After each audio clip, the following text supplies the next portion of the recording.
The rain had been falling since late afternoon, the kind that soaked the streets and slowed the city down, and Daniel Harper had just finished another quiet evening alone in his small Portland apartment when the knock came, sudden and firm, cutting through the sound of the television he wasn't really watching, and for a moment he ignored it, thinking it might be a neighbor or a delivery gone wrong, but something about the timing made him uneasy, and when the knock came again, softer this time, he stood up and walked to the door, not knowing that this simple act would reopen a part of his life he had carefully sealed away. When he opened it, he froze, because standing there was Claire Bennett, someone he had not seen in over a year, someone he had tried very hard not to think about, her hair slightly damp from the rain, her coat pulled tight around her, and in her hands she held a small glass jar wrapped in a faded blue scarf, and she didn't smile or greet him the way people usually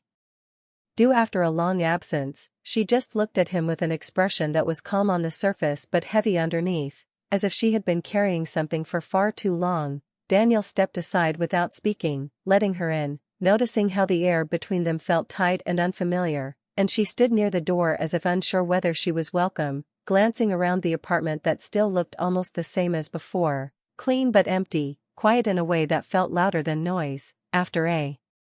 long pause she held out the jar to him, and her voice was steady but low when she said she needed him to do something for her, something important, and Daniel noticed how carefully she chose her words, how she avoided his eyes for a second before looking back up, and when he asked what it was, she shook her head and said she couldn't explain it yet, only that he had to promise first, and that request alone stirred something uneasy in him, because promises had once meant everything between them,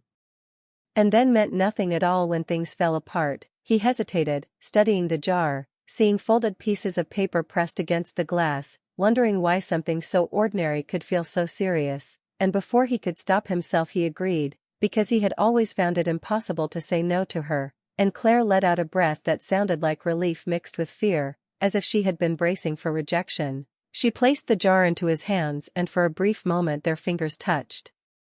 sending a quiet reminder of what had once been easy between them, and then she stepped back, explaining only that he should open it later, alone, and that when he was finished, he would know what to do next, which only deepened the confusion growing in his chest. Daniel wanted to ask more questions, wanted to understand why she had come back into his life like this, but before he could speak she moved toward the door, stopping once to look at him with an expression that felt unfinished, like a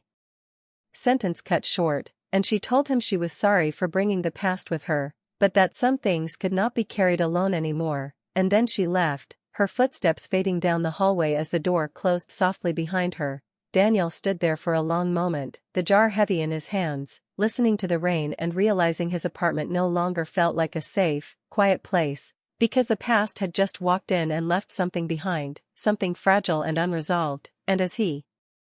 finally sat down on the couch and placed the jar on the table in front of him, he felt a strange mix of fear and anticipation, knowing that whatever waited inside those folded papers was connected to emotions he had never fully faced, and that agreeing to her request might change more than just one evening, might reopen old questions, old feelings, and truths he had never expected to confront. After Claire left, Daniel sat alone in his apartment, the rain still tapping against the windows, a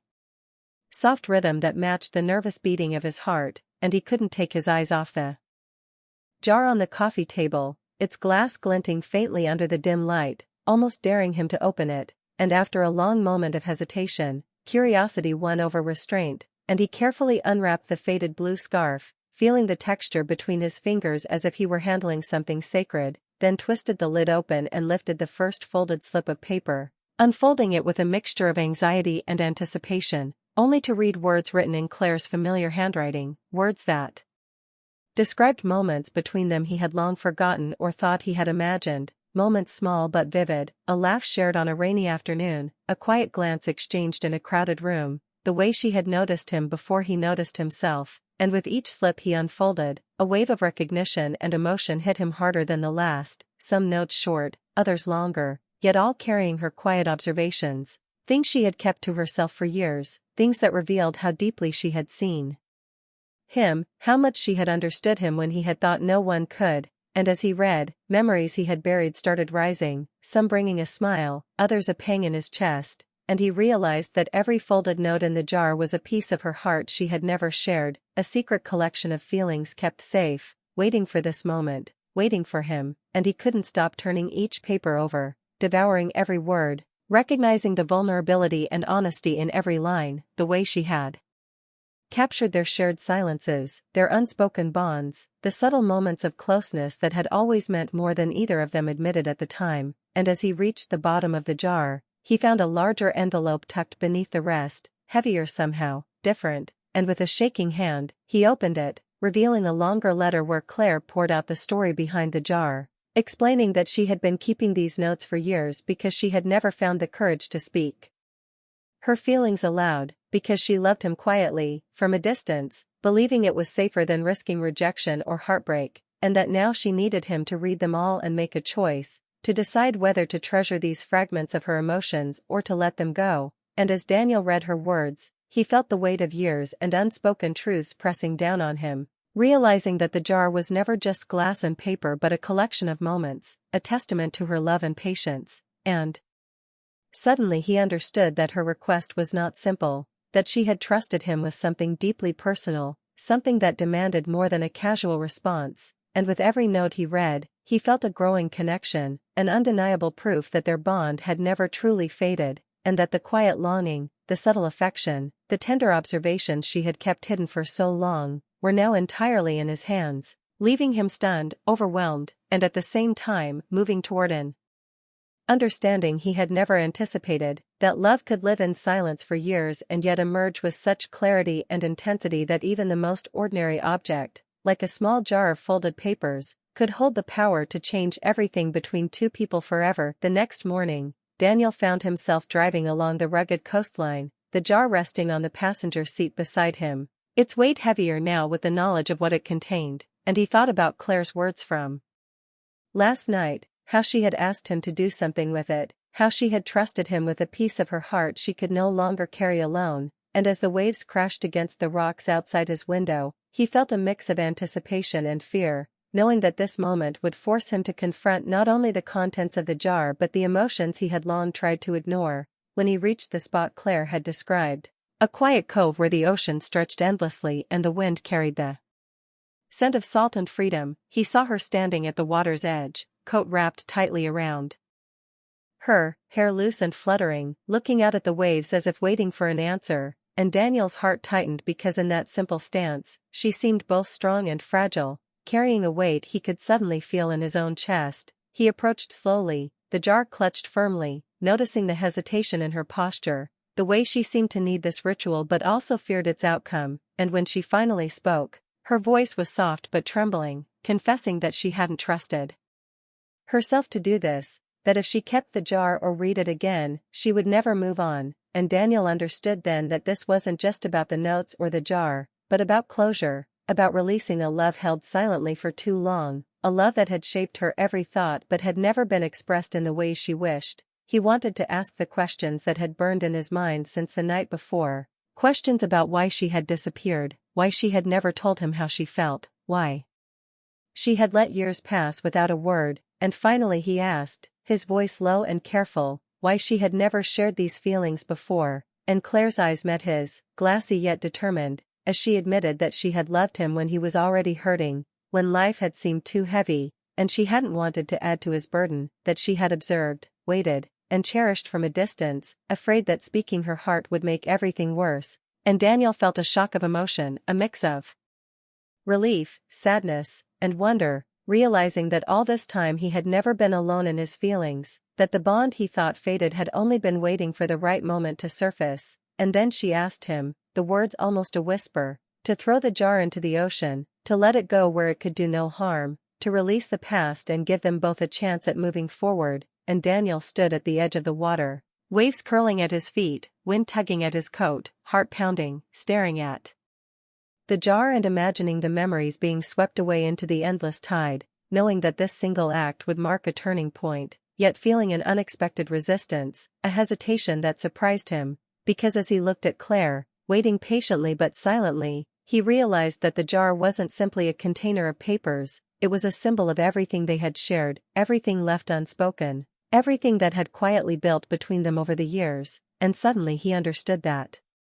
letting it go meant letting go of a part of her, a part of their story, and he wasn't sure he could, not yet, because the truth it held, the love, the longing, the years of observation and care, was too precious to release without acknowledgement, and standing there, jar in hand, Daniel felt the weight of a choice that would define the next chapter of their lives, realizing that sometimes the hardest decisions are not about what you do with objects, but what you do with the emotions and history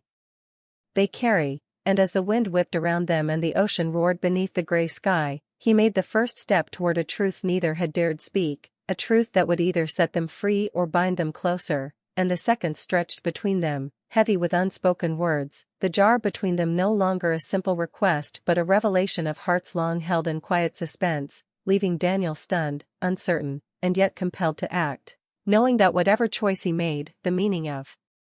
their relationship would change forever. The waves crashed relentlessly against the shore, cold spray hitting Daniel's face as he stood at the edge of the water, the jar heavy in his hands, and for a long moment, neither he nor Claire spoke, the wind carrying the tension between them like a living thing, pressing him to make a choice he had never anticipated, because the jar was more than glass and paper, it was every quiet confession, every unspoken word, every moment of longing and attention Claire had recorded over the years, and he realized that throwing it into the ocean would erase not just the past but a part of the connection that had silently grown between them, and as he looked at Claire, her eyes glistening in the gray light, he understood the depth of her trust and the vulnerability she had shown by leaving the decision entirely to him, the unspoken question hanging in the air heavier than the jar itself, and in that moment, Daniel felt a rush of emotions he could no longer contain, love, fear, hope, and a longing that had never truly left him, and he found himself stepping closer to her, holding the jar not as an obligation but as a bridge between them, a symbol of everything that had been hidden and everything that could now be shared, and when he spoke, his voice low but firm, he told her that the jar's contents didn't belong to the ocean, they belonged to them, to their story, to the moments that had shaped their hearts long before this day, and Claire blinked back tears, her lips trembling as she whispered that wasn't the plan, that she had expected him to let go and release it, but Daniel shook his head gently, feeling a certainty he hadn't anticipated, that some things were meant to be preserved, cherished, and honored rather than discarded, and in that instant, the air between them seemed to shift, the storm outside mirroring the storm inside, yet calmer now, because he had chosen honesty, presence, and courage over fear, over erasure, and Claire stepped forward, closing the space between them slowly, her hands brushing his as if testing whether the connection was real, whether the trust he had shown could hold the weight of the past, and as they stood together, the jar cradled between them like a fragile heartbeat, Daniel realized that he didn't need to promise forever, that love didn't always demand grand declarations or perfect timing, that it sometimes simply asked for recognition, understanding, and the willingness to face vulnerability together, and Claire nodded, tears sliding down her cheeks, not in sadness,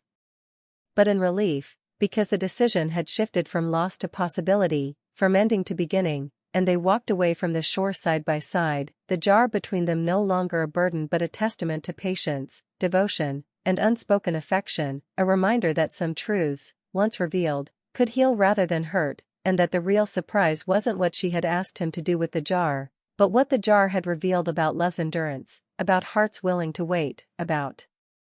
courage found in quiet moments. And as the waves receded behind them, leaving footprints in the sand, Daniel understood that the moment was not about letting go, but about embracing a shared past and choosing a path forward together, a path where honesty, tenderness, and the courage to acknowledge deep feelings could finally open the door to a future neither of them had dared to imagine before. And as they disappeared down the winding path from the cove, the jar safe in their hands, Daniel felt a clarity and warmth he hadn't known he had missed, knowing that some of life's most profound truths don't arrive with fanfare but with simple acts of connection, trust, and the willingness to keep a fragile heart intact while moving toward love again.